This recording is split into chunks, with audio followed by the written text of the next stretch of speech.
Talofa and welcome to the Samoan Scientist Podcast. This episode I'm talking about Samoan myths and legends. Let's go. Hey everyone, my name is Amy Maslen-Miller and I'm a second year PhD student researching the Samoan traditional diet.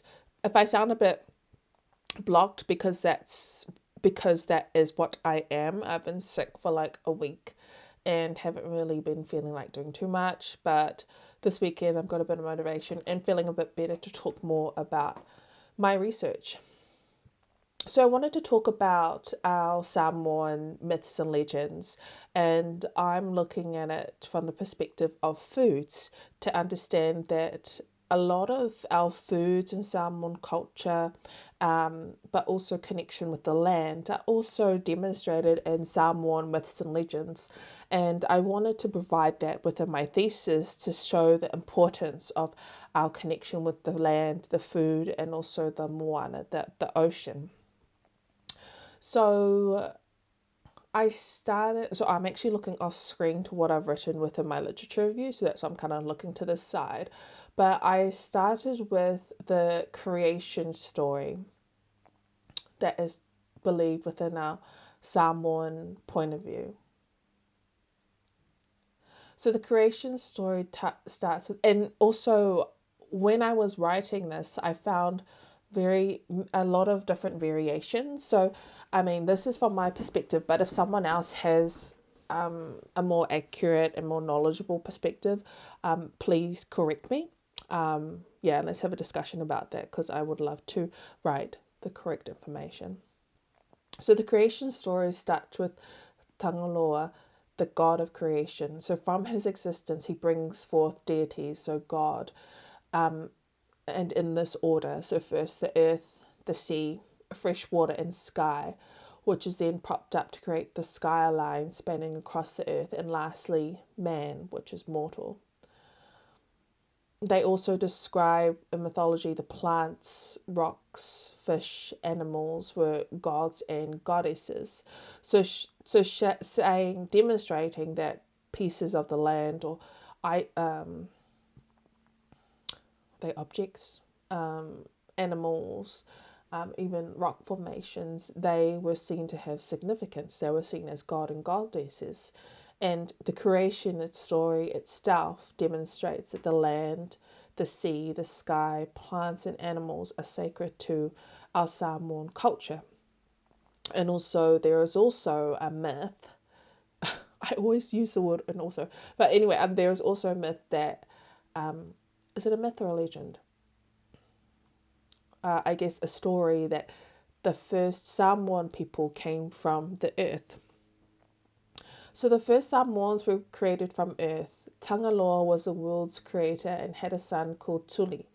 Tuli pulled up vines out of the ocean and two white grubs emerged.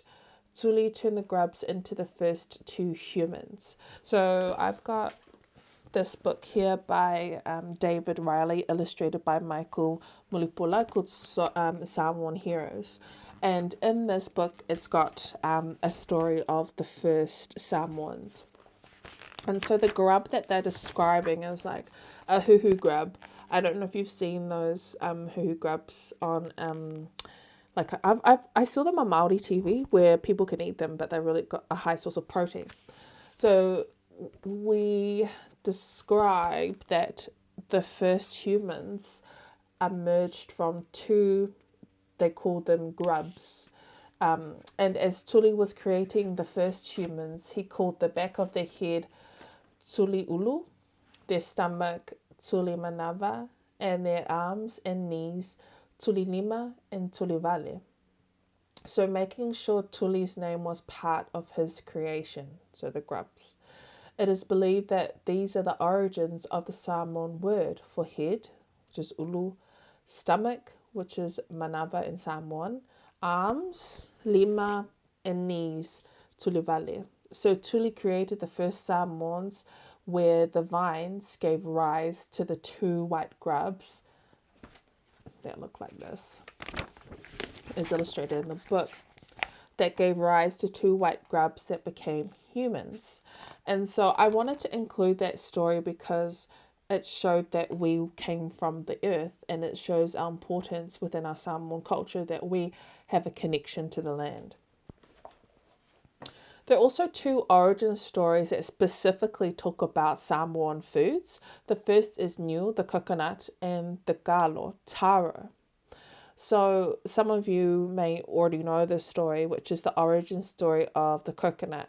And again, there are a lot of variations of the story. So this is one that I found, but if there's a more accurate one, yeah, please let me know. So the origin story of the niu is called Sina and the eel. So Sina was a beautiful girl from the island of Savaii, which is the largest island in Western Samoa. That is where my mum is from. And Sina had a pet eel, and the eel began to fall in love with Sina. However, this scared Sina, and she ran away to seek refuge in Moataa, which is a village in Samoa. One day she was gathering water from the village pool and was surprised to see the eel staring up at her. The village chiefs came to kill the eel, but before the eel died, he requested Sina to bury his head in the ground. Sina agreed, and from the site, a niu tree, a coconut tree, sprouted from the spot where the eel's head was buried. 3 round marks that resemble the eel's face, 2 eyes and a mouth, are seen when the niu's husk is removed. So when you go to drink a coconut, particularly in our Pacific Islands, you will see 3 dots, and they represent the 2 eyes and the mouth. And so we always, so that symbolizes the eel's face. So for the purpose of consuming the niu juice, one of the marks is simple to puncture. So according to legend, Sina kissed the eel each time she sipped from the niu. So the mouth that hold there is the eel's mouth. And so I felt that story of the origin story of how the coconut came to be in the Pacific Islands was really important, because when we think of our myths and legends, I believe they are sacred stories that are passed down from our ancestors. And to have a story solely about coconut shows the significance within our Samoan culture, that the importance that coconut has, not only within our food in terms of like coconut cream, coconut oil, but also the many uses that coconut trees provide for shelter, as well as medicinal uses. So the origin story in Samoan culture is that we believe that the coconut came from the eel, where the eel's head was cut off and planted in the ground, and the coconut tree grew and came about. There is also an origin story of the galo, which I talked about here. I read out the story many episodes ago. But again, I found many variations of the galo story, even within our Samoan, like the Samoan stories. But they all concluded that galo shoots were stolen from Tangaloa, so the creator of the universe, and Ulu Ifunga, who lived in heaven, by a boy from earth, and the galo was sourced from heaven. So I will actually, because that's not very clear, so I'm going to read the story of the origin of galo from the Samoan Heroes book by David Riley, illustrated by Michael Muripula. And this is a great book as well, like I would recommend you to buy, as it's got other stories about our Samoan ancestors and modern day heroes. But also for me, I'm really interested in these origin stories, because I found them quite hard to source. I mean, there was some great content in terms of Sina and the Eel on YouTube, but some of the things like even origin stories about the grubs, of how we came about in Samoa, like I didn't know about that. And even the origin story of galo. So if you're wanting to learn more about our myths and legends, this is a really great book to start off with. So here. So now I'm going to read the origin story of galo, and I've entitled it Who Stole My Galo? Losi was a chief and a skilled fisherman who lived in ancient Samoa. One day he visited Tangaloa to see what new foods and goods he could acquire for his people. So Tangaloa is the creator. During his visit, he stole a taro shoot to take back to Samoa. Losi was just about to leave when one of Tangaloa's servants called out, "There's one taro shoot missing." Well, how do they know that? Losi wondered. The servants looked at Losi suspiciously, then heard him, but they couldn't find the taro shoot because Losi had hidden it in a secret recess in his body. You can figure out what that means. "This is disrespectful," Lucy said in a hurt voice. "I've never been treated so." "We know you took the taro shoot," one of the servants interrupted, as the rest of the servants beat Lucy up and chased him away. Back in Samoa, Lucy promised to get revenge on Tangaloa's servants.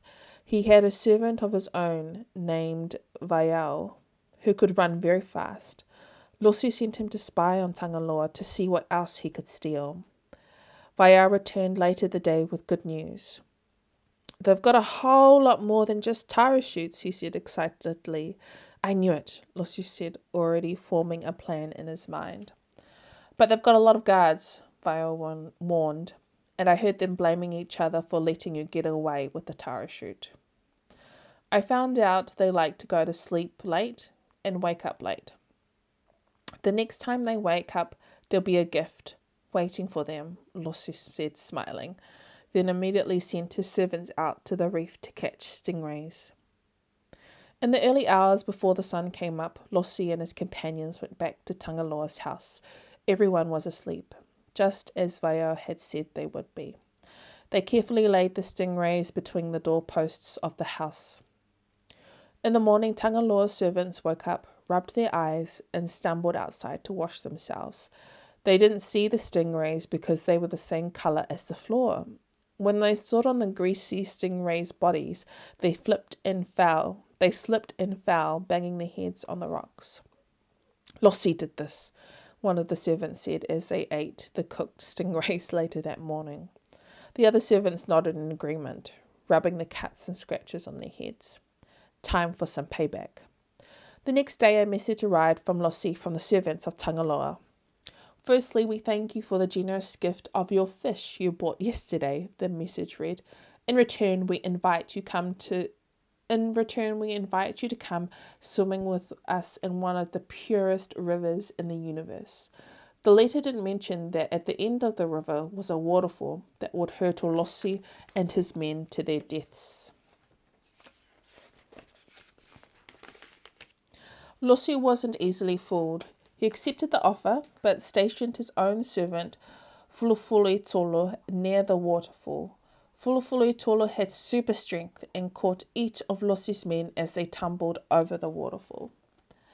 Tangaloa's servants were determined to punish Losi for what he had done to them. They organised an eating competition, believing Losi and his men would be so greedy they would eat themselves to death. But Losi outsmarted them again. Mosofaufulu was another of his servants, and his talent was super eating. Not only did he eat all the food, he ate the baskets as well. Before leaving, Losi stole some kava, breadfruit, and coconuts. "I've had enough of this," shouted one of Tangaloa's servants, and he began wildly swinging his weapon at Losi in frustration. A battle broke out between Losi's men and Tangaloa's servants. Once again, Losi was victorious, and this time he won 6 paramount chief titles from Tangaloa. So that was the taro origin story of how Losi went to the creator up in the heavens and took taro and also mentioned kava, breadfruit, and coconuts and brought them down to earth. And so again, for me to have I'm thinking like to have an origin story about taro shows how important it is within our culture, and that's also demonstrated even nowadays with our people. Like, we love taro. Samoan people know their taro, and it is an important part of our ceremonies as a food, and also within our culture. And I was just thinking I'm not sure if it has any medicinal uses, taro. I know that it does have a flower, which is rare. Um, and in some cultures, the flower is eaten, for I think in the Philippines, they eat the flower of the taro. But I'm not sure if there's any medicinal uses of taro. If you know, let me know. Um, so I just wanted to highlight what I found in terms of our myths and legends, because I was really surprised to find that there was an origin story about the coconut, also about the taro, but also our own origin story that we were created from the earth. And for me, when I'm looking at my research, it shows that our food has more of a significance just than just eating it. It's within our myths and legends that have been passed down from generations. And I mean, you could say that, that if you cut off an eel's head, that coconut is not going to grow. But there may have, there must be some element of truth to it. And so I think in terms of my process, I have to think about how are these myths and legends created on a deeper level, and how are they viewed nowadays? What do our Samoan community think of them? Are they nice fairy tale stories, or some people take parts of them that they believe? So I felt like sharing that with you today. Let me know if you'd like to know what else you'd like to know about Samoan traditional foods, and I'll make another episode about it. But in the meantime, I hope you're staying well. Here in New Zealand, it is freezing, so I hope you're staying warm. If you're in other parts of the world, hope you're staying safe, and you're getting through the day. So, whawhataimola ava noa. Thank you for listening.